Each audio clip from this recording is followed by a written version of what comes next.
Hello all, जय माँ लक्ष्मी, जय भोलेनाथ। दोस्तों कैसे हैं आप सब लोग। हाँ जी, तो आज के इस वीडियो में मैं जो थोड़ा सा अपडेट देना चाहती हूँ, एक क्विक स्नीक पीक्स की तरह से आपसे समझ सकते हैं कि ये जो एनर्जी अपडेट होता है ना, ये तो मैं खैर नहीं देती हूँ क्योंकि मुझे ना ये चीज़ें सही नहीं लगती। कलेक्टिव में हम किसी की करंट एनर्जी बताए जा रहे हैं तो ये मुझे कुछ समझ में नहीं आती बात। लेकिन आज मुझे ऐसा लगा कि मैं थोड़ा सा इस बात को शेयर करूँ क्योंकि मैं ऐसा 3-4 दिन से सोच रही थी कि मुझे आपसे ये सब बात कहनी है, आप सभी से ये बात कहनी है। तो बात क्या है वो कि इस वक्त कलेक्टिव में ऐसा हो रहा है और हो रहा है, इसीलिए मैं आपसे के साथ शेयर कर रही हूँ मैं ये, और आपसे रेजोनेट भी करेगी ये चीज़ क्योंकि ये बहुत ज़्यादा हो रही है। तो क्या है ना, बहुत से लोगों को उनके वो डीएम्स, जो सो कॉल्ड डीएम उनको लग रहे हैं, पता नहीं कि वो हैं या नहीं है। मैं सबके लिए बात कह रही हूँ तो इसका मतलब ये नहीं है कि जिन्होंने ऐसा कहा है अभी रिसेंटली तो वो सारे डीएम्स ही हैं, क्योंकि कुछ नॉर्मल रिलेशनशिप में भी आप लोग हमेशा होते हैं। और जब तक इस जर्नी के बारे में नहीं बताता तब तक ये नॉर्मल सोलमेट कनेक्शन ही लगते थे, प्यार वाले कनेक्शन, अफेक्शन, अट्रैक्शन और कुछ बैगेजेस उन सब के साथ हमारे थे। तो कई बार ऐसा होता है ना कि बहुत बहुत ज़्यादा हम किसी से इन्वॉल्व हो जाते हैं, इमोशनली इन्वॉल्व हो जाते हैं और सोचते हैं यही सब कुछ है, यही है डीएम डीएफ जो भी कुछ होता है ना, यही है सब कुछ। मेरा पति भी मान लिया, ये भी मान लिया, सब हो गया। बट वो वहाँ पर क्या कर्मा हम उनके साथ लेके चल रहे हैं, वो उस बात की ना इतनी क्लैरिटी हमें होती नहीं है ना। हम जो सोचते हैं, जो सुन रहे होते हैं, वही हमें सच लगने लगता है। अब से पहले शादियाँ देखी थी कि शादियाँ होती है, मम्मी पापा की शादी है, चाची चाचा की शादी है, सबकी शादी है, तो शादी होनी है। इससे मेरी जो प्यार हुआ, उसका जो रूप दिखाई दिया सबसे फाइनल वाला, वही महसूस होने लगा उस बंदे को लेकर के। तो इसमें हमारी गलती नहीं होती है। बचपन में हम जो सोच रहे होते हैं, जो हमें सुना होता है, वो हम कर रहे होते हैं, ठीक है ना। तो अब मैं बताने चाह रही थी कि हाँ, आपको ऐसा लग रहा है कि आपको कुछ उनसे कमिटमेंट मिलेगा क्योंकि वो बहुत ज़्यादा है, बहुत सारे ये सुनने में आ रहा है कि वो मिलने आ रहे हैं, मिलने बुला रहे हैं। मतलब एक आधा नहीं है, ऐसे जितनों को मैं अभी बात कर रही हूँ या जो मुझसे कनेक्टेड थे पहले ये वो, तो वो सभी लोग मुझसे ये शेयर कर रहे हैं कि मैम हम मिल रहे हैं, मतलब दोबारा या तो मिल रहे हैं या तो मिलने बुला रहे हैं या साथ में आ गए हैं दोबारा। कुछ पेयर हैं जो साथ में, मतलब हस्बैंड वाइफ हैं और अलग थे महीनों से, साल से, 1.5 साल से, 2 साल से, वो एक साथ आ गए। तो ये टाइम पीरियड कुछ इस तरीके का आया है, ठीक है। आप ये भी जानते हैं कि नंबर 4 और नंबर 7 अपना कमाल दिखा रहा है, मतलब कि वो जो बुद्धि पर बैठता है और वो जो काम कराता है वो अनविलिंगली भी हो जाते हैं और ज़्यादातर कन्फ्यूजन में ही हो जाते हैं। अगर हम उसे सही से सर्व नहीं कर रहे और हम सही गलत का ज्ञान भान नहीं रख रहे हैं, तो हम जो बातें करते हैं, जो हम कह देते हैं सामने वाले से, कमिटमेंट भी दे देते हैं कई बार ऐसे ब्लफ में आकर के, कुछ ऐसे जो क्लियर नहीं होता, क्लैरिटी हमें मिली नहीं होती, तो हम बोल भी देते हैं। कहते हैं ना कि ज़्यादा खुशी में कोई वादा नहीं करना चाहिए, ज़्यादा गुस्से में कोई डिसीजन नहीं लेना चाहिए। तो हमें इस बात को हमेशा ध्यान रखना है। और मैं सभी डीएफ से भी ये बात कहना चाहती हूँ, ज़्यादा खुशी हो रही है कि हाँ जी अब आए तो हैं, चलो मिल तो रहे, चलो मैसेज तो आ रहा है, किन किन चीज़ों को उलांघ कर उन्होंने तब ये बातें करी कि मुझे तुमसे बात नहीं करनी, तब उस वक्त आपकी कंडीशन क्या थी, आप उस चीज़ को मत भूलना। इस चीज़ को ध्यान में रखते हुए, तालमेल बिठाते हुए, जो व्यक्ति आपको जिस समय छोड़कर गया, उस समय वो किस कारण से छोड़कर गया था, क्या कंडीशन उसके साथ थी, आप हमेशा ध्यान रखना कि वो फिर रिपीट होगी। ध्यान रखना, आप बिल्कुल ध्यान रखना कि वो फिर रिपीट होनी है, वो चीज़ें आएंगी साइकिलिंग में दोबारा। क्या आप उसके लिए दोबारा तैयार हैं? तब आप उनके साथ उस चीज़ को बात करें। मैं ये नहीं कह रही कि वो मिलने आपको बुला रहे हैं तो आप जाएं या ना जाएं, ये बात आपका खुद का फ्री विल है, आपके खुद की फ्री विश है ये कि आप जाएं या ना जाएं। आप मिलें लेकिन अपनी बाउंड्रीज इतने दिन क्या सीखा कि आपने उनसे रहकर दूर, इतने दिन में क्या सीखा, क्या फ़ैसले लेने सीखे, क्या लाइफ को, किस ढंग से लाइफ को देखना सीखा। तो ये चीज़ें अब आपके काम में आएंगी। जो प्रिपेयर कराया ना ईश्वर ने आपको, उसको लेकर चलना है, साथ में डिसीजन लेना है, डिसीजन पावर जो अपनी दिखानी है। यहाँ पर आप में जो बैलेंस, क्यों कहते हैं बैलेंस करो 9-6 को बैलेंस करो, यानी कि अपने शिव शक्ति को बैलेंस करो। फैसले लेना सीखो, सही जगह पर आवाज़ रेज करना सीखो, कुछ क्वेश्चन करना सीखो, क्रॉस क्वेश्चन करना सीखो, चीज़ों को समझना सीखो। कोई सामने वाला थोड़ा बोल रहा है तो उसके बाद ज़्यादा अपने आप से सही निष्कर्ष पर पहुँचना सीखो। तो बैलेंस करो। क्यों ये सेपरेशन में डाला गया, सीखने के लिए डाला गया। आपको किसी के साथ बदतमीज़ नहीं होना है, ये इसलिए नहीं डाला गया कि आपको बिल्कुल एक मुंह फट इंसान बन जाना है, मुखर व्यक्ति बन जाना है, आप मुंह में जो है वो बोलना है, अब हम बदतमीज़ होकर मिलेंगे। ऐसा नहीं होता है कि जो तुमने किया हम वही करेंगे, टिट फॉर टैट देने के लिए। ऐसा कुछ नहीं है। आपको अपने आप को तो नहीं खोना है, आपको अपनी सेल्फ वर्थ नहीं खोनी है, सेल्फ रिस्पेक्ट नहीं खोनी। आपको मिलना है तो बिल्कुल वो बन के मिलना है जो आप बनाए हुए हैं ईश्वर ने, और वह भी साथ साथ दिखाना है जो आपको सिखाया है ईश्वर ने इस जर्नी में। क्या सिखाया है इस जर्नी में, क्या सिखाया है इस सेपरेशन में, सब कुछ आपको अब दिखाना है। ये दिखाने का टाइम है आपका। और आप मिलें तो उनसे स्पष्ट रूप से बात करने से पहले ना घबराएं, साफ साफ बात करें, बिल्कुल साफ। तो हाँ, आपको अपनी वो नहीं, सेल्फ वर्थ नहीं खोनी है। आपको ये भी नहीं सोचना छोड़ना है कि मैं यहाँ पर आई हूँ तो ये मेरे लिए एक बहुत बड़ा ऐसा काम हो गया जो मैंने कभी सोचा भी नहीं था और हो रहा है, ये सब है, तो मुझे इसकी बात सुननी ही होगी, मुझे नहीं तो ये गुस्सा हो जाएंगे, फिर से ऐसा हो जाएगा। तो भैया जो गुस्सा होने के लिए आया है वो तो गुस्सा ही होगा। जो व्यक्ति आपसे प्यार करता है ना, वो आपको प्यार करने के, आपकी केयर करने के बहाने ढूंढता है, और जो इंसान आपसे प्यार नहीं करता है वो आपको छोड़ के जाने के बहाने ढूंढता है, छोटी छोटी गलतियाँ पकड़ता है, छोटी छोटी बातें करता है, ब्लेम करता है।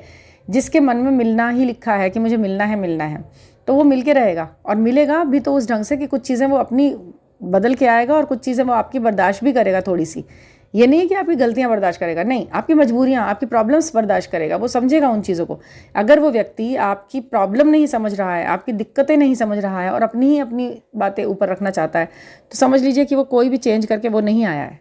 आप आए हैं, आपने अपने आप को सेंड किया, आपने अपने चक्रास पे काम किया, आपने सेशन लिए हैं, आपने इतनी परेशानियां झेली हैं, आपने संघर्ष लिया है, आप सीखे हो, आप ईश्वर के द्वारा बताई हुई बातों को सीखे हो। अब आपने वो खुद से समझी हैं, एनालाइज की हैं, साइंस सिंबल सिंक्रोनिसिटी से देखा है, या किसी की गाइडेंस लेके अब आप उस पर अच्छे से फॉलो करके आप कुछ निखरे हो, तो वो चीज़ें अब आपने दिखानी ही हैं। ये टाइम आया है आपके लिए, ठीक है। ये मत हो जाना कि भाई अच्छा ठीक है कमिटमेंट दे रहे हो, मतलब सीधा डायरेक्ट कमिटमेंट के लिए नहीं, आप ठीक है ओके विद इट, मतलब कि वो अगर आपसे ये कहते हैं कि देखो मुझे तुम्हारी ये चीज़ें पसंद नहीं है और तुम ऐसे नहीं करोगी, तो आप उनसे उनका एक जायज़ कारण पूछेंगे। पहले तो ये पूछेंगे कि आप जब गए हैं और इतने समय बाद आप मुझसे दोबारा कनेक्ट कर रहे हैं, ये क्या है, ये रिग्रेशन है या कोई फ्रस्ट्रेशन है, कोई पुराना जख्म ताज़ा हो गया, या मेरा पुराना जख्म ताज़ा करने आप दोबारा से इरिटेट करने आए होंगे। तो ये साफ़ है। मैं ये नहीं कह रही कि आपको बिल्कुल एक गलत ढंग से बात कर लेनी है, कोई बदतमीज़ी उनके साथ कर देनी है, या फिर उनको कुछ ऐसा, नहीं बिल्कुल नहीं। आप अपने ही हिसाब में रहें, आप अपने ही आप में रहें, लेकिन बहुत ज़्यादा बैंड होने की, बहुत ज़्यादा झुकने की, बहुत ज़्यादा उनकी बात मानने की कोई ज़रूरत नहीं है कि हाँ भाई उनकी गलत सही भी आप मान रहे हैं। कुछ बाउंड्रीज़ आपकी अपनी हैं, कुछ मर्यादाएं हैं, आप खुद कहेंगे कि भाई मेरी ये मर्यादा है, मैं इन मर्यादाओं से आगे नहीं जा सकती हूँ। हाँ, अगर आप मुझसे प्यार करते हैं और अपनी ज़िंदगी आप मेरे साथ बिताना चाहते हैं, तो आप मुझसे आगे इस तरीके की जो फर्दर स्टेप्स हैं आप लें।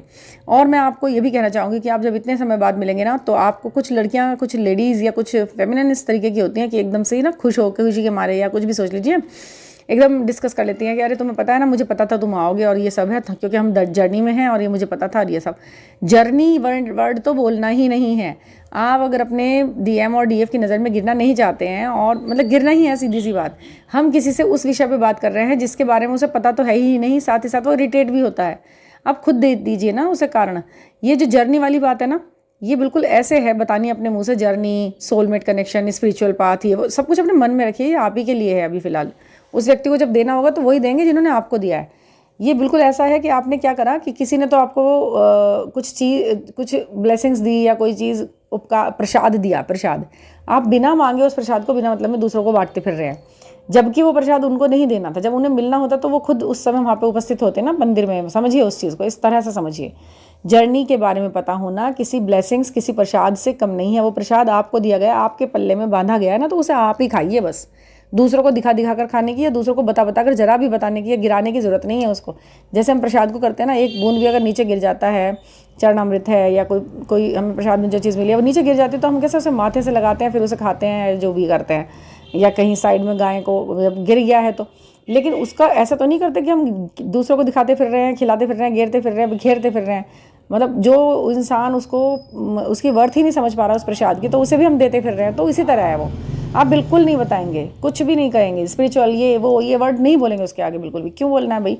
जब ईश्वर ने आपको बताया ऐसे उनको बताएंगे, अगर बताना होगा तो। अगर उन्हें क्वालिफाइड किया है उस तक आने के लिए, तो वो मिलेगी उनको बात सुननी। ज़बरदस्ती आप बता के ना अपने आप को अपना और नीचे करा लेते हैं आप। अपना वो जो एक ऑरा बनाया ना ईश्वर ने आपके चारों ओर बढ़िया वाला, वो दूसरे को बताकर मतलब गलत कर देते हैं आप। ये एक ऐसी पेंटिंग है जो अभी पूरी बनी नहीं है, उसे बिना मतलब में बार बार शो करके उसकी सुंदरता मत खराब कीजिए आप। जब वो बनेगी, कंप्लीट बनेगी, तभी उसे शो करना है कि हाँ जी भाई बात तो यही थी, अब तुम्हें खुद को पता लगा है, तो अब मैं तुम्हें बता सकती हूँ या सकता हूँ कि बात कुछ ऐसे ऐसे थी। अब देखिए तो सही सामने वाला आया किस मूड में, वो फिर भी मुझे लग रहा है कोई ट्रिगर देने तो नहीं आया है कहीं। तो ये इस तरह से है। आप करें और मेरी इस सलाह को माने, और क्योंकि वो मिलने वाला सिचुएशन बन रही है, बहुतों के साथ बन रही है। कमेंट में आप लिख सकते हैं, बता सकते हैं, हो सकता है कि मैं रिप्लाई उसमें ना दे पाऊँ हर किसी को, बट मैं समझ जाती हूँ, मैं पढ़ लेती हूँ सबके, और मुझे लग जाता है पता कि हाँ। और आपके जो ये कमेंट्स आते हैं ना, सच बता रही हूँ मैं, सच्ची के सच्ची, ये मुझे इतने प्यारे अच्छे लगते हैं। आपका लिखने का ढंग, आपके वो हार्ट शेप, आपके फूल वाले वो जो इमोजी आप लगाते हैं ना, वो मुझे बहुत बहुत अच्छी लगती है और मुझे सच में दिल से खुश कर देती है वो। तभी तो मैं इतनी अच्छी वीडियोज़ बनाने की सोच पाती हूँ कि हाँ भाई, वीडियो को में कुछ अच्छा डालना है तो सबको बहुत अच्छा लगना चाहिए, वो ये मेरी कोशिश रहती है। और ठीक है ना, ये मेरी एक छोटी सी एक झलकी थी आज की करंट अपडेट्स की, जो कि मैं बहुत कम देती हूँ। तो आपको कैसा लगा ये बताना, और जुड़े रहिए, और प्लीज़ सब्सक्राइब कीजिए, लाइक कीजिए, शेयर कीजिए, कमेंट कीजिए, और इन वीडियोस को ना दूर दूर तक शेयर कीजिए, ताकि ये अपनी एक ऐसी पहुंच बनाए जो सही जगह पर सही जाए। केवल ट्विन फ्लेम के बारे में ही मैं इसमें नहीं बात करती, मैं शिव शक्ति की यात्रा के बारे में नहीं, मैं हर तरह की जीवन यात्रा के विषय में आने वाली हर एक ऐसे पड़ाव के बारे में इसमें बात करती हूँ, जिसमें इंसान को सही और गलत का जहाँ भी फैसला लेना है उसको वो बिल्कुल सही तरीके से ले। और क्यों हो रही हैं ये सब चीज़ें, ये भी मैं आपको बताती हूँ। कोई पर्सनल गाइडेंस लेनी हो तो 9410671874 पर आप मुझे मैसेज दे सकते हैं व्हाट्सएप पर, और मुझसे जुड़ सकते हैं। ठीक है ना। Thank you for listening.